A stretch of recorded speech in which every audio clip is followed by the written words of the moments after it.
this issue, the issue of protecting our access to, or actually having access to natural health products, is one that resonates with Canadians. So in 1997, 1998, there was a huge citizen rebellion when Health Canada was moving to take our products away. And what was happening at the time is Health Canada was saying, we need to regulate natural health products in the same way we regulate our chemical drugs. And first of all, for all of you to understand that for most of your lives, natural health products have been unregulated. So it's actually even only recently that, you know, if you're using natural health products, that they have been regulated at all. Because Health Canada is telling us, once again, that they need to regulate natural health products the exact same way that they regulate chemical drugs. They're telling us that this is necessary to protect us. They're moving us into what's called a self-care framework, where they want natural health products to be regulated the exact same way as our chemical pharmaceutical drugs. And the reasoning goes something like this. Well, look at, you know, you walk into a drugstore, you need a painkiller, and you go to the shelf and you're looking at the shelf, and there is ASA, aspirin, and it's regulated quite strictly. There's a very strict regulatory scheme because it's a chemical drug.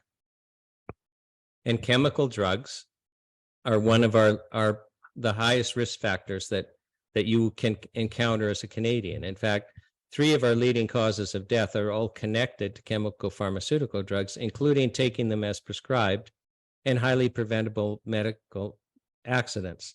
So this is a very dangerous risk category. But as the Health Canada messaging goes, well, you're looking at the shelf and you see aspirin.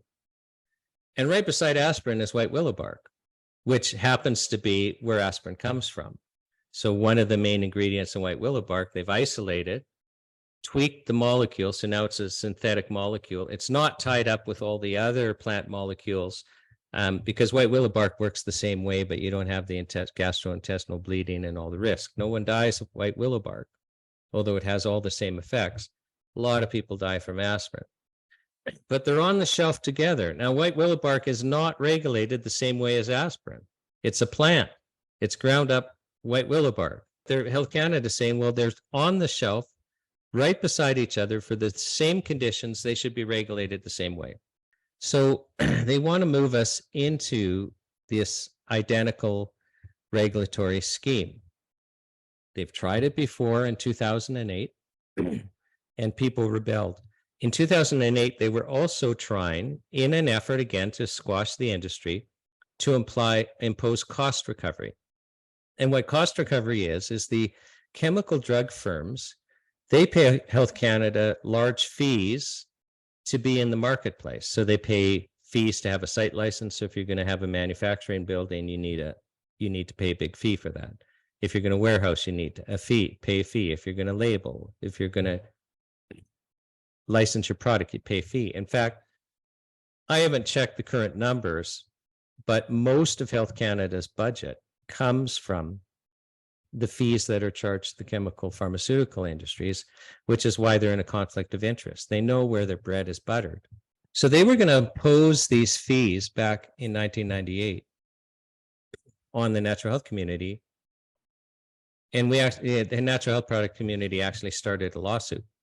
And on the eve of this lawsuit, Health Canada backs down. Minister of Health Alan Rock, at the time it was a Liberal government, publicly backs down in front of the news cameras and says, we're not going ahead with cost recovery. And clearly Canadians don't want these products treated as drugs.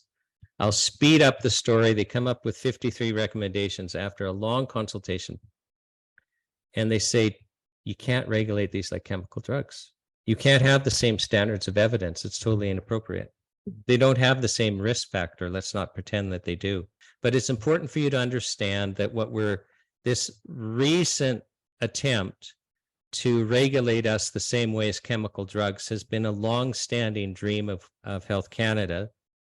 And because it's part of harmonizing with the international drug regulations, like basically the goal is, and Health Canada is quite open about this, is we're trying to harmonize with other Western nations. So basically the wording might be different, but the basic requirements of drug regulation are the same. And then that will allow us to basically, you get a license in one country and it'll be very easy to have another country just accept your license. Health Canada tells us that it's dangerous to have unapproved products on the market. In fact, they think the whole natural health product industry is dangerous, and they've come up with this meme of failed efficacy. Like, why we need to stomp this industry to the ground is failed efficacy, because people will seek treatment for serious health conditions with products that don't work. This is Health Canada reasoning. I mean, I had a lawsuit where Health Canada restricted access to a product for a short period of time and then charged the company criminally in an effort to get the product off the market. And the court excused the defendant, said, yeah, you were breaking the law, but you're legally excused under the defense of necessity because it was necessary for you to defy Health Canada or there would have been more deaths. And I called the president of the Canadian Mental Health Association, who told the court, I went to funerals every time a Canadian Mental Health Association member died in an effort to shame Health Canada. I mean, there was death. Health Canada caused wide bloodshed from restricting one natural health product for a short period of time. So this is life and death. So Health Canada just assumes that these products are dangerous and don't work, but they wouldn't be popular and Canadians wouldn't be accessing them and Canadians wouldn't be going to natural health practitioners if they weren't working, because we're not stupid. Because Health Canada is saying these products are so dangerous. They're so dangerous that we need to be protected. Let's ignore that they work. Let's ignore that lives will be lost when we take them away. Just the risk of the products themselves are so dangerous. We need to be protected. And since 1965, we've had a robust adverse reaction reporting system. We've got that database from it. We can go back to 1965 and show you all the deaths that have been reported caused by natural health products. And I said, fine, let's just go back to, and they couldn't point out a single death.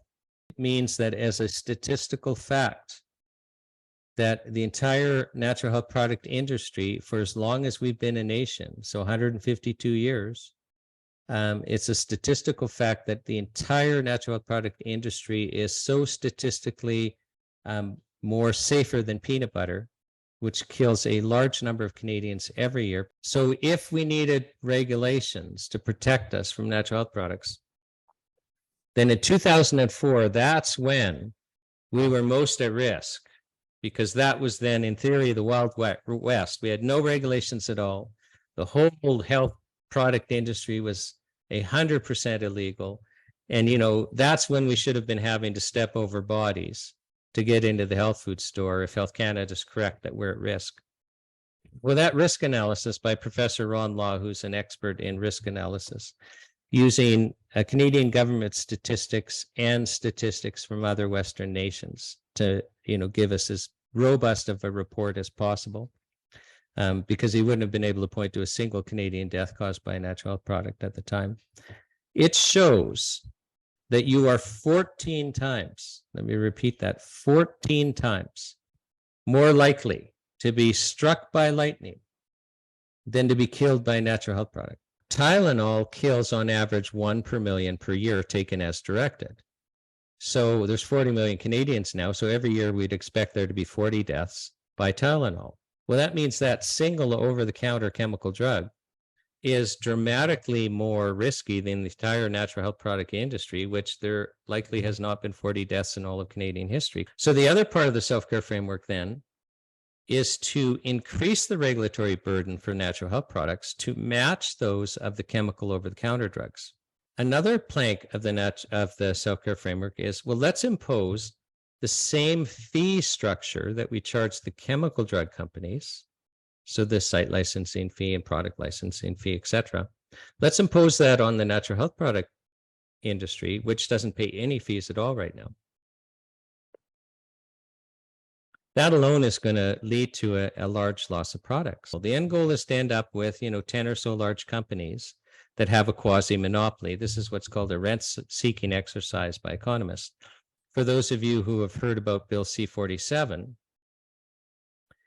Bill C47 is our budget bill. So 2003 budget bill. Health Canada snuck into that bill a new fine structure and a new power structure that will apply to natural health products.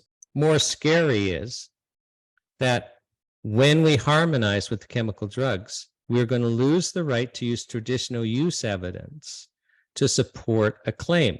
Like now, to get licensed, you have to show that the product works for the condition for which you want to use it.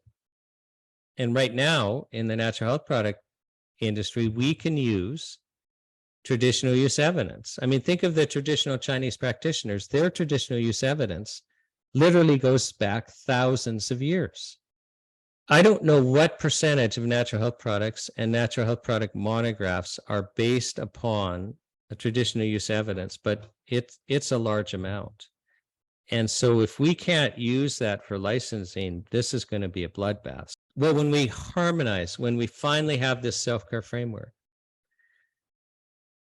this framework is not for licensing products for which you would seek the advice of a healthcare practitioner licensed by a province.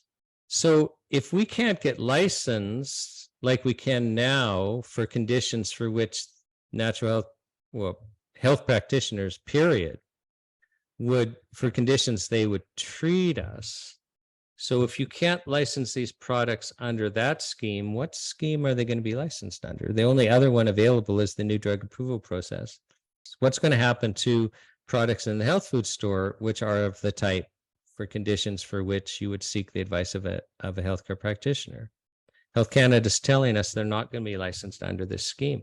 And in our discussion paper, so go to www.nhppa.org. There's like a 2-pager to kind of just explain in really simple terms what's going on. I think that this is also an opportunity. And it's an opportunity because over 70% of Canadians use these products. And they use them widely, and they depend on them, and they love them. And they get excited when they're threatened. They got excited in 2008. I mean, aside from the truckers' convoy, that was the largest citizen resistance in my lifetime. And the government got the message. They backed down. When there's a regulatory, an industry that's regulated by government, and the regulatory body just keeps bringing in stricter and stricter and stricter regulations, and they become so strict that what happens is only a few large companies are left standing because they're the only ones that can withstand this regulatory burden. That and so all the medium, the other large ones, the medium ones, and the small ones all go out of business. And so those left standing then have a quasi-monopoly. And economists call that rent seeking because it happens with such regularity and such predictability that they have a term for it. And for rent seeking to work, you have to have a trade association that's telling the industry every time there's a new requirement, every time the water for the frog gets turned up a few degrees, you have to have a trade association basically saying to the industry, it's okay, don't worry, this is fine, don't worry about this. We can work through this. We got a seat at the table. It was going to be worse. We've already, mitigated it. Don't worry, we've got your back. And then the industry allows it to happen. Well, the Canadian Health Food Association has been full stop the facilitator. There's not a chance that we would be in this mess if they didn't exist and every step of the way be telling the industry this is okay and we want this. But the CHFA actually went out of their way to try and torpedo our campaign by coming out with the exact same thing, a red stop sign, and it said amend Bill C51. It looked identical to ours, except instead of the word stop, it said amended. So they were actively undermining our campaign. Well, they're not asking for the Bill C47 powers to be taken back. They're law already. I mean, that happened so quickly. But they're actually not asking for those powers to be repealed. It's not part of their campaign. I don't think they're even asking for cost recovery to be stopped. They just want it to be mitigated. They're not asking for this harmonization to stop. They're in their materials. I mean, I'm talking about life and death, and their letter and postcard is referring to toothpaste and fiber. But definitely, you need to get involved in a real campaign where the end goals are quite specific, but they're conflicted. It used to be in the past, I haven't checked recently, and I don't think anyone else has checked recently, but they used to be heavily funded by Health Canada. And so I expect that they still are.